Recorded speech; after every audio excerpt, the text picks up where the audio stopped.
Isang mapagpalang araw po sa inyong lahat. Ngayon po ay August 4, 2025, Lunes. At ngayon ay pinagdiriwang natin ang kapistahan ni San Juan Maria Vianney, isang pari. Ating pong unang pagbasa at pagninilay sa araw na ito ay hinango mula sa aklat ng mga bilang, chapter 11, verses 4 to 15. Noong mga araw na iyon, sinabi ng mga Israelita, "Kailan pa ba tayo makatitikim ng masarap na pagkain? Mabuti pa sa Ehipto. Doon isang hingi lamang namin ay mayroon na agad isda, pipino, pakwan, sibuyas at bawang. Dito naman walang makain kundi mana. Ang mana ay kamukha ng buto ng kulantro at kakulay ng bidelyo. Ito ang laging pinupulot ng mga tao, ginigiling o binabayo. Kung luto, sinsarap ito ng tinapay na niluto sa langis. Ito'y kasama ng hamog na bumabagsak kung gabi." Hindi kaila kay Moises ang iyakan ng lahat ng sambahayan na nakatayo sa pintuan ng kani-kanilang tolda.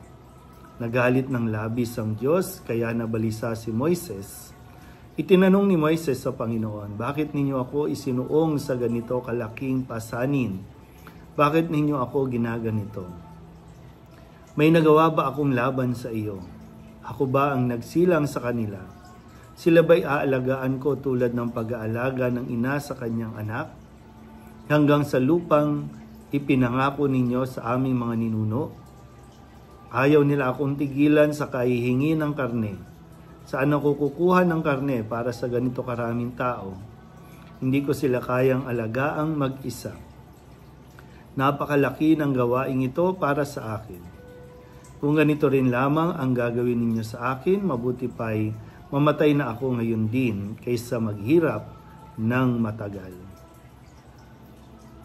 Ang salita ng Diyos. Muli po, isang mapagpalang araw sa inyong lahat. Nasabi mo na rin ba sa iyong sarili o kahit sa iba na ibulalas mo na rin ba na sinasabi mong gusto mo nang mamatay? Sana mamatay na lang ako dahil sa bigat ng pasanin mo, sa dami ng responsibilidad mo sa buhay. Kapag ganito ay ang nangyayari ay isang uri ito ng pagrereklamo sa buhay. Hanggang kailan ako ganito? Hanggang kailan ako aako ng responsibilidad? Hanggang saan? Kaya para bang yung nakikita nating solusyon at paraan para matapos ang kapaguran natin, matapos ang responsibilidad natin ay yung mamatay na lang sa mundo. Mawala na lang sa mundong ito. Mga kapatid, sa ngayon, araw ng Lunes ay sinisimulan natin basahin ang ilang bahagi mula sa aklat ng mga bilang.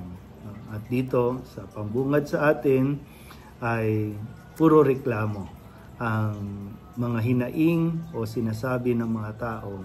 Una, ang taong bayan, ang Israelita.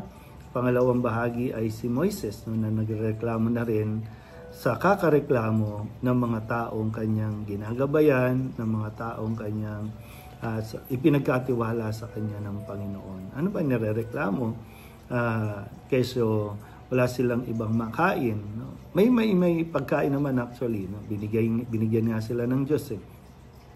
Pero ang reklamo lang nila kasi matagal na silang hindi nakakain ng isda, pipino, pakwan, sibuyas, bawang. Puro na lang yung mana. Nung una nagrereklamo sila kasi wala silang makain.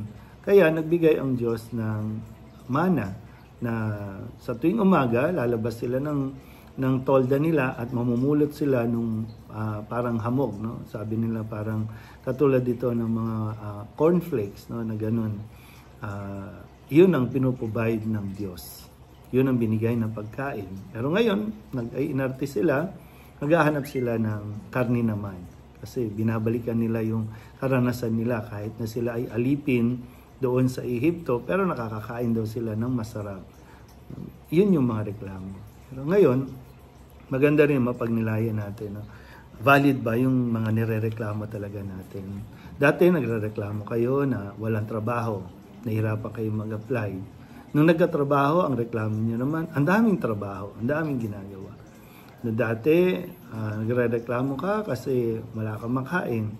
Pero tutuusin ngayon, may nakakain ka naman.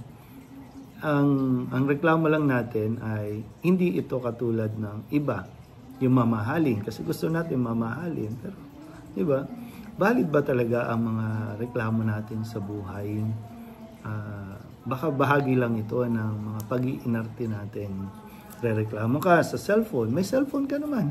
Pero kaya lang, ang gusto mo kasi, kung updated. No? Kung ano yung nilabas na latest model ng gadget o ng cellphone, gusto mo yon.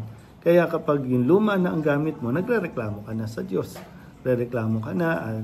No? Kaya bahagi na yan, no? Na dahil meron ka pang responsibilidad sa bahay, kaya hindi ka makakabili ng latest model o ng gadget at doon papasok na rin yung pagrereklamo. Hanggang kailan ba ako magpo-provide sa inyo? Hanggang kailan ba ako ng responsibilidad? Kung tutuusin, no? Kaya mo naman. Isa nga, nung maliit ang sweldo, napagkasya mo. Kung kailan na tumaas, nag-increase, doon ka nagrereklamo na kulang. Kailan kasi talagang ang problema natin, ipilit natin itinataas yung lifestyle natin. Kaya, nauuwi tayo sa pagrereklamo. Pero kung susubukan mong ibaba ang lifestyle mo, at matututo kang mamuhay ng simple, matututo kang magpasalamat sa kung anong meron, makikita mo na maginhawa pala ang buhay na binigay sa iyo ng Diyos. Muli po, isang mapagpalang araw sa inyong lahat.